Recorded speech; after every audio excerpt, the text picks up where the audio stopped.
I think entrepreneurs solve all the problems in the world. The government's never.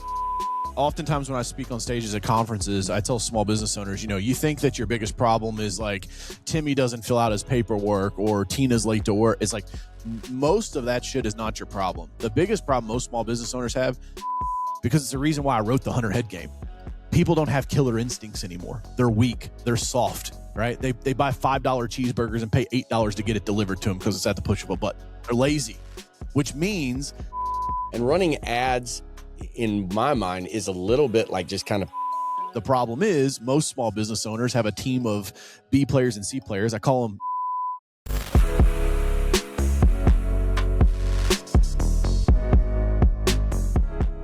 Welcome to Truly Passive Income. I'm Neil Henderson. And I'm Clint Harris. And today's guest is DJ Carroll, affectionately known as Coach Carroll in the online world. He's a Kentucky-based entrepreneur, founder, and author who built multiple businesses across services, real estate, and technology. He's the founder of Carroll Media and the creator of Ali, an AI platform focused on lead capture, call handling, and follow-up for local businesses. So DJ works closely with operators who want to control more over demand, the stronger brand presence, tighter execution. His work centers on practical systems, clear metrics, and speed. He also authored Hunter Head Game. It's a book on decision-making and performance under pressure. So extremely well-rounded. Coach Carroll, excited to have you here today. How are you, sir? Appreciate you guys having me on, man. Excited to spend some time with you. Absolutely. Heavy emphasis on AI mastery, so you can guess who booked this interview today. It's something I'm very excited about and spent a lot of time focusing on recently. So, Coach Carroll, give us some quick background, who you are. You've got a real well-rounded background, and we have a lot to get through today in a fairly short period of time. So I'll give you the Cliff Notes version. So, in high school, I started my first business, turned down 8 football scholarships, was going to be a chemical engineer and go the traditional path. Let down my mom, my guidance counselor, and my chemistry teacher, and started mowing grass. And I like to say an entrepreneur was born. Grew that $300 startup to over $3 million in revenue, sold it, transitioned into power washing and window cleaning. Still own that company to this day. It's called Easy Pro. And along that path, I got pretty good at Facebook advertising. Transition, that's where we created Carroll Media back in 2016, so almost a decade now. And started working with some of the largest State Farm, Allstate, and Farmers agents all across the U.S. to help them with their online brand presence and driving top-of-funnel awareness. Along that path, figured out that most agents, their websites suck, so they didn't collect a lot of leads, which is when we invented Ali to identify anonymous website visitors. And most recently added on detecting leads through their phone systems because they also suck at answering their phones, like most small business owners do. And so Ali makes sure that none of the leads slip through the cracks. And, hopped on ChatGPT back in November of 2022, saw that it could create content. And I was like, holy shit, this is going to be a game changer for advertising agencies, marketing agencies, especially us being in the social media space. And so, that's kind of the professional path. And then Coach Carroll, man, I've been doing this since, I was 23 years old. I did my first speaking engagement. And so I think entrepreneurs solve all the problems in the world. The government's never showed up and saved me or anybody that I know. And so the more entrepreneurs that I can help educate and elevate, I think it makes the world a better place. So I'm on a mission to make $1 billion impact on the world, working through entrepreneurs and doing things just like this today, being on a podcast, man. So appreciate you guys having me here. Love it. Love it. Thanks for sharing all that. A lot to unpack there. And I want to zero in when we asked you to do it fast. So appreciate that. So I've often heard you talk about brand awareness over direct response leads. Someone who's, runs a local business, how should they think about impressions, frequency, and intent in plain terms? Top of the funnel, man. I oftentimes when I speak on stages at conferences, I tell small business owners, you think that your biggest problem is like Timmy doesn't fill out his paperwork or Tina's late to work. It's like most of that shit is not your problem. The biggest problem most small business owners have is not enough people know who you are and what you sell. If more people know who you are and what you sold, you'd have more money. And guess what? Money fixes 99% of the problems in the business, right? Because Tina can be replaced with a higher level person if you could afford them. But the problem is most small business owners have a team of B players and C players. I call them, Sandlot, right? They got a Sandlot team and they're trying to win the Super Bowl. I get it before you guys hop in my comments and say I'm mixing baseball analogies with football. I understand. But, you got the point. And so for me, I think that people need to beat the drum louder. They need to make more noise. They need to get more attention around their brand.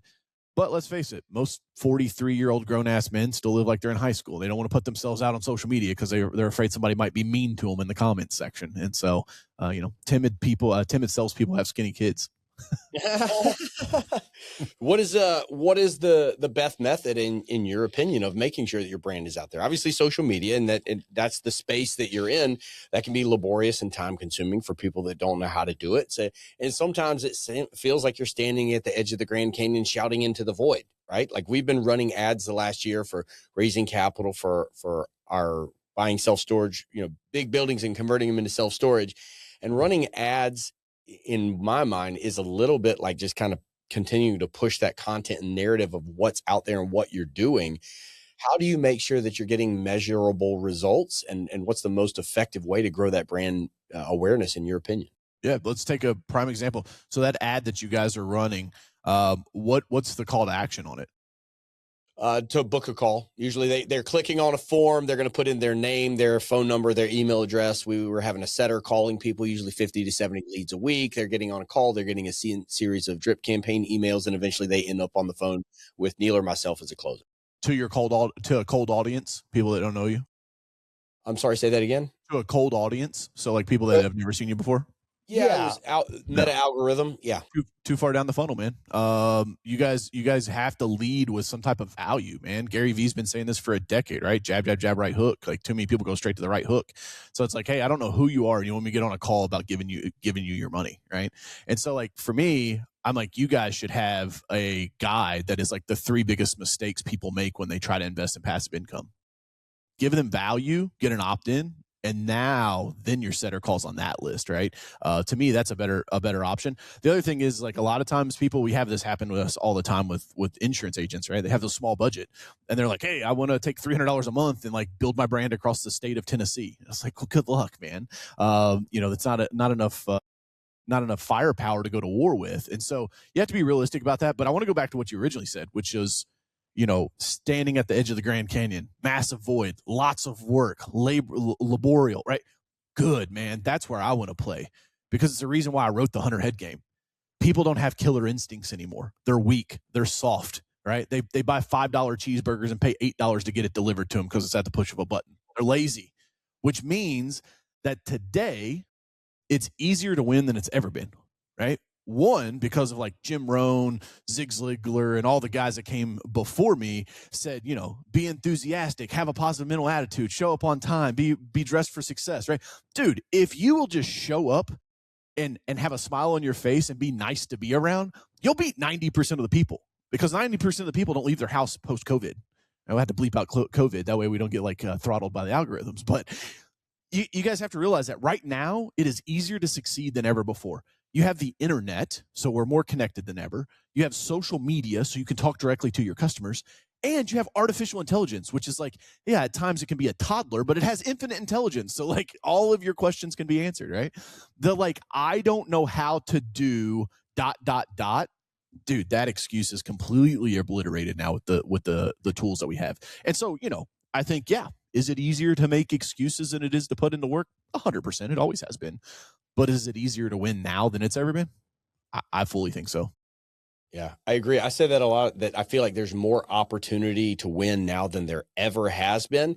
The challenge is that there's also more noise now than there ever has been. And so sometimes, making sure that you're clear on that vision and getting clarity can be hard because there's so much. At the same time, I do believe that it's making personal relationships more valuable, because people just aren't meeting face to face and shaking hands. So like we're seeing kind of a rise of a lot of those strategic partnerships that we are building are coming from more of those personal relationships. It's interesting to see that balance because all the focus has been on AI and growing that platform.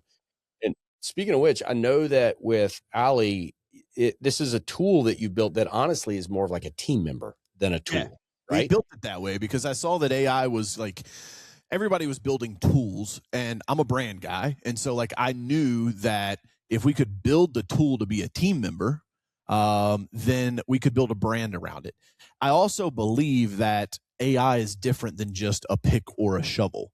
Now don't get me wrong, there are a lot of chat GPT wrapper products that, you know, some kid built in his mom's basement that are crap, and he's got 5 users, and like that's going to be what's going to be.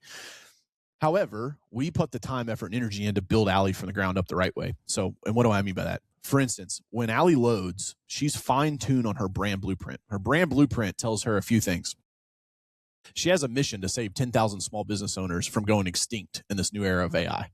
And she wants to save them with the spirit of a Harriet Tubman. She also has the empathy of Oprah and the pioneering spirit of an Amelia Earhart. She has the technical prowess of an Ada Lovelace, which is the first female programmer. You see where I'm going with this? We put into the technology what we wanted her to actually feel like, which is the difference from the ones and zeros that most of the AI technology is coded out of.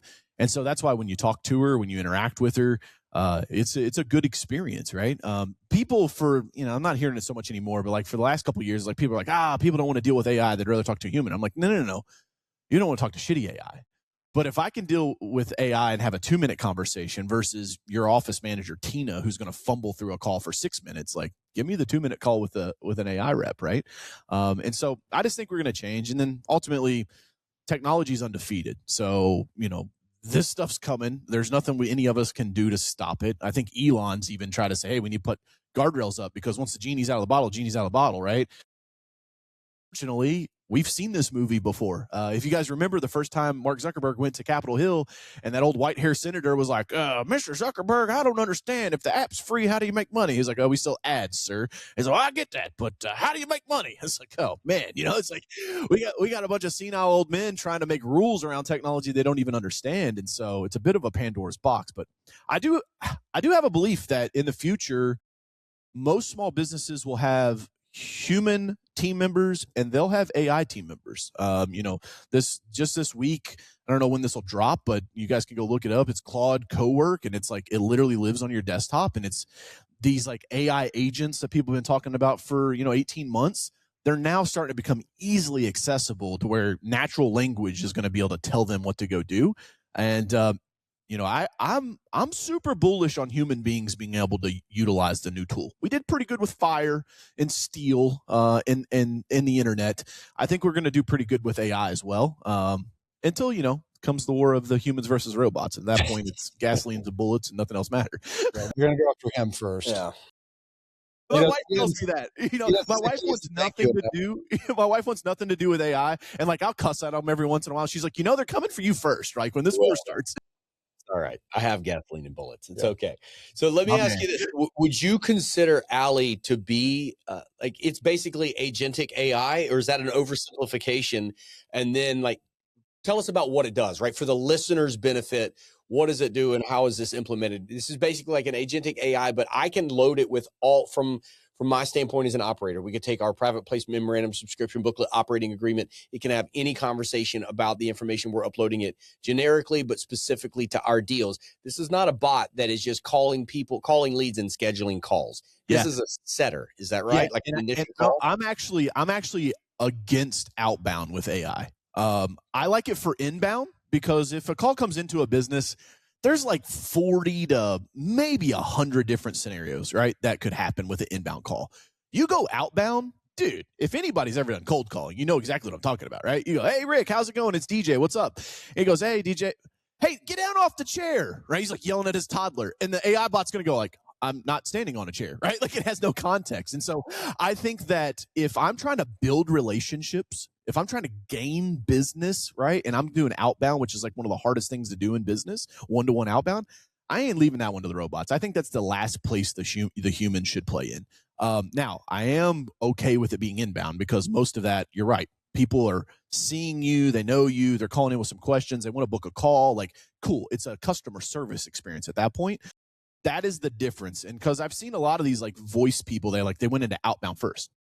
They do that because people are lazy. They don't want to make the calls, right? So they're like, oh, here, I'll sell you the painkiller instead of the vitamin. But Allie, honestly, man, the best thing I could do is tell people to like call and talk to her. It's 401-1234. And like ask her questions. Like that's easy. I think the best way to learn about AI is to experience it. That's why I'm like, you got to spend time on ChatGPT. You got to spend time on Claude. You got to roll up your sleeves and get in on it, man. But yeah, that's that. I would say, people could call and talk to her, but she's really made for inbound phone calls. It's a lead detective, right? She wants to make sure you never miss a lead that calls in and you never miss a lead that comes to your website, because she can identify up to a third of your website traffic that doesn't fill out a form or call in. Okay. Well, this may be, we may have already answered this question, but I got to ask it, which is, you argue most businesses are losing deals due to slow follow-up. Oh, 100%. Not weak demand. What systems do you see working best to fix this without adding headcount? Yeah, so I'm okay with automated text follow-up, right? Like if you have some automation where like Allie like collects the inbound and then sends it to a system that has automated texting. I just don't think that the outbound voice is good enough. But you're right. I mean, and this isn't me. There's an MIT study. There's a Harvard Business study that shows, I mean, I think Hermosi quoted one of these the other day where he was like, I have a 4,000 times, success rate if you call the lead within the first 5 minutes, right? Like it's just, and it's fast. Like we see it with Allie. We see follow-ups on my sales team. You guys probably see it with you guys, right? Somebody sees your ad. They're looking at it. They're in that mindset. They opt in, like hop on them while they're still thinking about it. Because if you wait 2 days to call them back, they're going, what investing? No, I don't have any storage units. What are you talking about? Right? It's like they forget about it. Some of that has to do with this thing, right? Like we have the fucking attention span of a goldfish now because we're all just TikTok scrollers. But again, go back to my narrative why I think it's really easy to win right now. Dude, there's so much there that I forgot the question I was going to ask that I was really excited about. So there's that. I get on podcasting, I get to the end of it, and people are like, yeah, well, people are like, dude, we didn't even get to have these questions I had written down. I'm like, hey, man, I'm just here to jam. No, it's so relevant right now. I think I'm having recency bias over this because I got the first call yesterday. I think I texted you. I was like, I just got my first AI call from a general partner, like from an operator. I click on other people's ads. I have retirement funds that I can't invest into my deals because I'm a general partner. It's called commingling and it's illegal. So I'm placing capital with other people. So, and I'm also always clicking on ads. I want to see their offerings. I want to see their PPM. I want to look at it. And so in the process, I get calls and emails and packets fairly regularly. And I got my first agentic AI call yesterday. And it was a terrible experience. And so it called me the first time and it was okay. But I got busy and I just hung up because it's a robot and they're not real people and I hate their feelings. I'm kidding. And then it called me back. They're coming for you. 2 hours later, it called back. And exactly what you just said, DJ, is what happened to me. I just picked my boys up. I got a 6-year-old and a 3-year-old, almost 3-year-old, sitting in the back seat. And it started talking to me. And every 10 seconds, one of them is saying something and it pauses. And it tries to calibrate. And it was so stop and go herky jerky. I stayed with it. In fact, I recorded the call because I wanted to send it to Neil. Because the first time around, I text you and I was like, hey, I just got my first AI agentic call. And then it called back later. I answered it. I went through the whole experience for 2 or 3 minutes. It was excruciating, but I did it purposefully because, now I'm realizing why. It called me when I was not able to control what was happening in my life at the time. When I'm placing a call to you, I'm stepping out of the room. It's quiet. I'm making sure I can hear you, or I'm dropping my kids off first, and then I'm calling you from the truck. When you're catching me in my slice of life, you never know what flavor you're going to get. And so that's very interesting. But the side of things where, say you have a lead come in and then it gets a text, hey, just saw that you clicked on this ad or you expressed interest in this or you called Nomad Capital or whatever. My name is Allie. I'm an assistant to a so-and-so. My job is to get you scheduled for a call. Can they do like, hey, we're going to send you an email with a 90-second YouTube clip about who we are, what we do? Like, how does that flow work? But ultimately, they're trying to get them scheduled for a call. Yeah, this goes from like, to me, there's really only like 4 departments in a business, right? There's marketing, sales, admin, and ops. That's it. Like it's only taken me 20 years to figure this out, but that's business, right? And so you're going from marketing now to like rev ops, which is sales, right? And so because now it's like marketing's job is to get the attention. Once you get the attention, then it's sales' job to get the conversion, right? And so once I have that contact, what I call a lead, right? Like they've opted in. That outbound now, I just want to confirm intent, right? And so like, hey, it's Allie. I was following up. Know that you were checking out our storage unit deal online. Is this something you're actually interested in, or were you just poking around? I was just poking around, not interested. Cool. See you later. Like, the fuck do I need to burn tokens on following up with you for 19 days, right? Or if they don't follow up, like, I'm going to keep poking them until they opt out, right? It's that old buy or die philosophy, which, again, this is why I love AI and automation, is because I can tell AI, follow up with Neil for every 2 hours in the first day between 7 a.m. and 8 p.m., right? Like, you tell an SDR that, a sales development rep, like, hey, I need every 2 hours, you're following up this lead. They're like, I don't know, man. That's a little much. It's like, I don't need your feelings. I need you to follow the system. Well, guess what? Humans are terrible at that. Well, they think every human's like, well, I know the system says this, but I think I could do it better this way. It's like the robots go, whatever the system is, that's what I'm doing, right? And so I would tell you that you're 100% on par with, like, when somebody calls you, they're there. And I think that comes from, like, real business understanding. And I think that's why a lot of these bots suck, is because, like, some tech bro built them in a basement. They're not real business operators that understand how client communication should work. I'm a big fan of confirming intent. The next one should be, I wouldn't even go for the call. Like, if you guys could make a quick little 60-second YouTube video that would get texted out, that'd be like, yo, hey, what's up? It's Neil. I know you were checking us out, blah, blah, blah, blah, blah. Here it is. Like, if you're actually interested, just text me back on the number you got this from and, like, ask for the scheduling link. Text back, boom.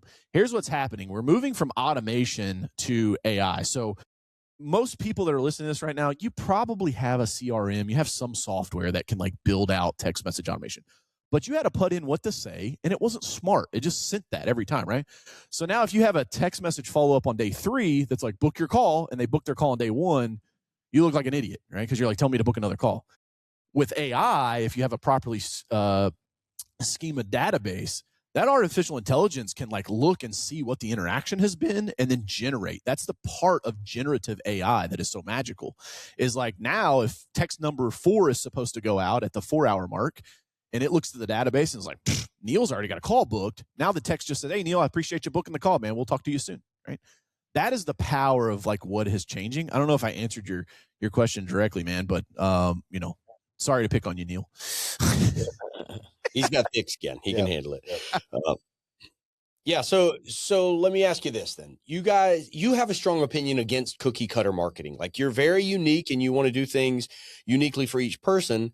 But at the same time, like, you're trying to do this at scale and like on a larger scale. So, like, what are the signals that you're trying to get a brand to put out there that people can connect with them? Like, how are you able to do that and do it uniquely for each brand, but also do it on a large scale and not have a cookie cutter system in place? You have to.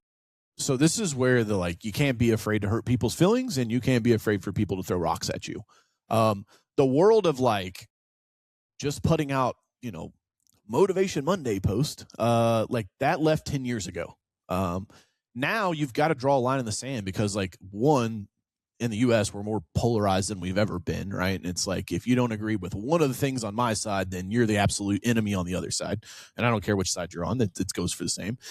But if you know how to utilize that, you can use it to your advantage, right? And so I think you have to understand, like, beliefs, values, all the, like, business books from the 70s taught this stuff. Like, it's still true, man. Like, basic business still works. It's just layering into the new marketing systems. And so, like, don't be afraid to, like, put yourself out there and what you believe in and what you stand for. Because to me, and again, somebody will be in my comments, like, I don't agree with you. That's cool, man. You don't have to. I'm not for everybody.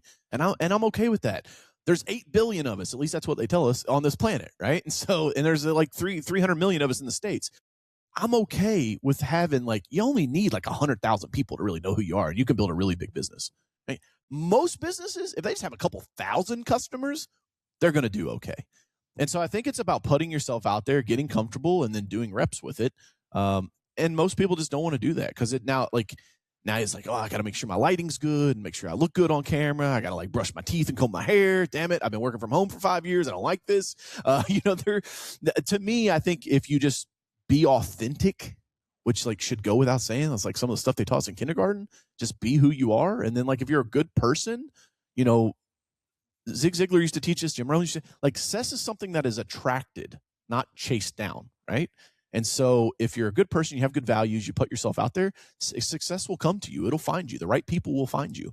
And it's a beautiful place now because you don't have to pay radio, TV, billboards, newspapers anymore. You can just make a video and it's seen by 200 people.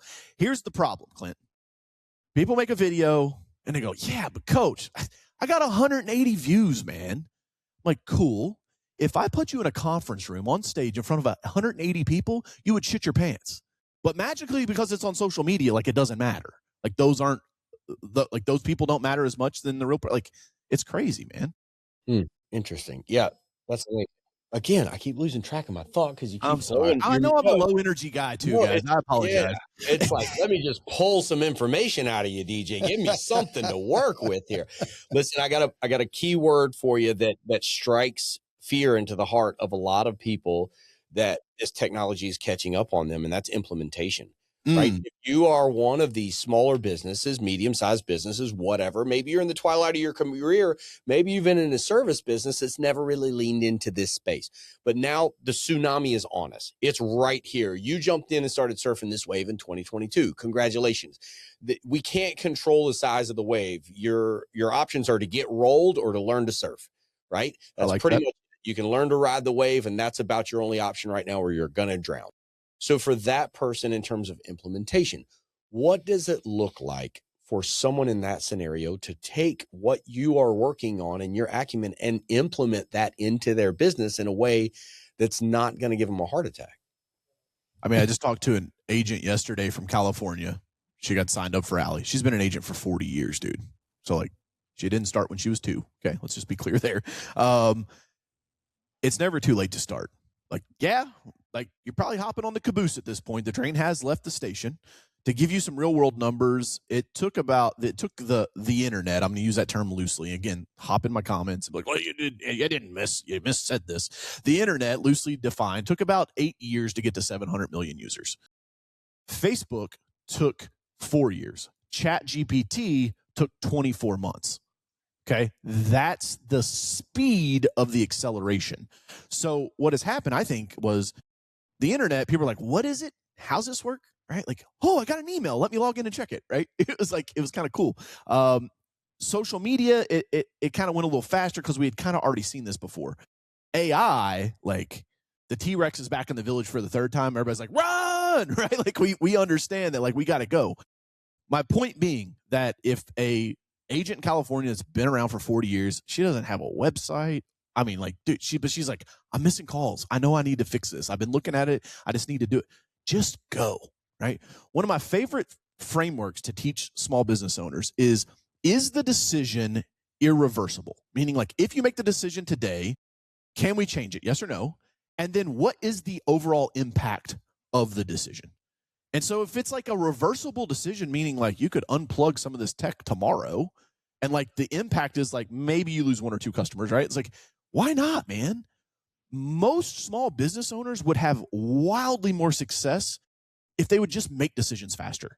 They hem and haw around. They need to gather more facts. They need to, like, no, dude, the time is done. Like, roll up your sleeves and work. Let's go. I don't know what you're waiting for. Ain't nobody coming to save you. But the good news is you're not a tree. So you can move, you can change. And the good news is after today, after you listen to this podcast, you don't ever have to be the same again. You can make the decision to make the change. And so roll up your sleeves, put in the work, spend the time, the effort, and the energy, and get moving. So let's dig into some nuts and bolts here. We got about 6 or 7 minutes left before we got a hard stop to wrap this up. So there's not enough time to get into it now, but I want to know, like, give us an overview of what this is. If for the listeners sitting out there that need to know, what is Allie? What is this product? What can it do? How can it impact their business? Like, give me the elevator pitch, and then it's easy. It won't take 6 minutes. She does 2 things. She's a lead detective. She makes sure that the anonymous website traffic that you're getting right now, 97% of website traffic never converts. Comes to your website and it leaves. She makes sure that 1/3 of that is identified for you. Name, location, and referring URL. So you know what content sent them there. You know who the person's name is and what their email address is so that you can follow up. And it's perfectly legal because we use the exact same technology that Meta, Google, and Amazon uses, right? When those red pair of shoes follow you around the internet. So that's on your website. On the phone side, she makes sure that your calls never go to voicemail and you never miss a call again, right? Because depending on what service you sell, right, for you guys, an investment, like, geez, man, I'm calling trying to put 100K with you guys. You don't answer the phone call, like, That's $100,000 opportunity you missed. And so for us, it's just about making sure that you have AI in the place that I think is most important in business, which is missing opportunities. Because back to my fundamental belief, if you had more people who knew about you and you could convert them, you could close them, you make more money. If you make more money, 90% of the business problems that you have, you can throw money at, they'll go away. So if you want to check it out more, you can go to hireally.com, hire, HIREALLI.com. It's, it's nothing crazy about her name. People are like, how'd you come up with Allie? I'm like, it's AI with 2 L's in the middle. That's it. Nothing more. So hireally.com. And then you said there was a phone number earlier where you could call and talk to her. What was that number? 502-401-1234. I can't wait to jump in and check that out. That's very, very interesting. So what are her capabilities? Like, what can she do? She's scheduling calls, making sure people are communicated with. She's taking a summary, sending that over an email form. Like, how does that work on the back end? So I mean, she's got an app. So we're in the iOS and the Android store. So like, as soon as she takes a call, you get a notification right inside of your app that shows you like who called, what they said, what was it about. And then again, she's trained on your business. We're a SaaS product, right? We're software as a service, but we're heavy on the service side because we know that Paul the plumber and, Sarah that sells sourdough is not ready to log into a system and build out an AI agent. And so you log in, you answer like a 7-step questionnaire, and then my team gets back to you within 48 hours and says, hey, here's the phone number and your area code that Allie's plugged into. You can forward your phones. It could be like after 3 rings, they can go to it, after whatever, it doesn't matter. But, it's powerful. Check it out, man. I don't want to be too pitchy. I just want to come here and deliver value. Well, I mean, we've barely scratched the surface. We could talk for another 30 minutes. We'll have to do it again, man. Yeah, well, we will do it again. This has been great.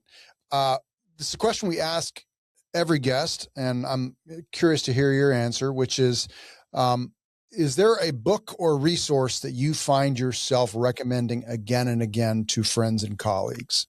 Yeah, so shameless plug, obviously, hunterheadgame.com. It's my 500-page, 10-year manuscript. I used Anthropic's Claude and ChatGPT to edit it down to 250 pages. So it's right over my shoulder here. The other one that most people know Think and Grow Rich by Napoleon Hill. They don't know about Outwitting the Devil by Napoleon Hill.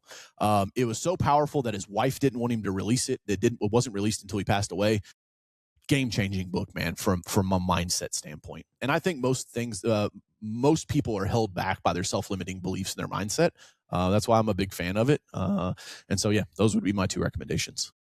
150 episodes. I don't think anybody's recommended that one yet. So let's go. I'll be downloading that one today.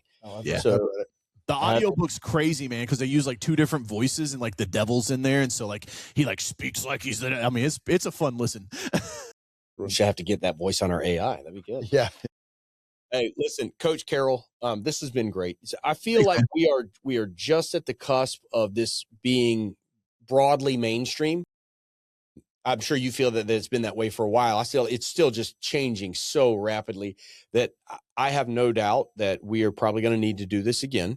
We're probably going to need to block more time. We'll do a Joe Rogan 3-hour one. There we go. Yeah. And probably I would love to do it in a situation where we could use examples of how AI has helped our business, maybe Allie being the way that we do that. So yeah, man. Yep. The good news is you guys can get the free trial to the lead detection. You get your first 50 leads for free. So let's go to hireally.com, sign up, and it's easy onboard, easy plug-in. All right. It's on the to-do list for today. So listen, DJ Carroll, we appreciate your time. Thank you so much. I think I have the answer to this, but go ahead and tell us again, please. If any of our listeners want to connect with you, find out more about what you do or how you can help them, what would be the best way for them to do that? Would love to connect with everybody. Just go to coachcarroll.com. That's like the hub central that'll get you to everywhere. I put content out literally daily. I've got a podcast, everything that's out there. coachcarroll.com, CARROLL.com. Clint, Neil, can't thank you guys enough. And guys, if you're listening to this thing, you made it all the way to the end, go give these guys a subscribe, a review, and share it out to your friends so they can help get it in front of more people. Appreciate you guys having me on. All right, DJ, checks in the mail. Yep. Thank you for that. That's what's worth it, baby. All right. Thanks, guys. Thanks for listening. Thanks again, Coach Carroll. We certainly appreciate your time.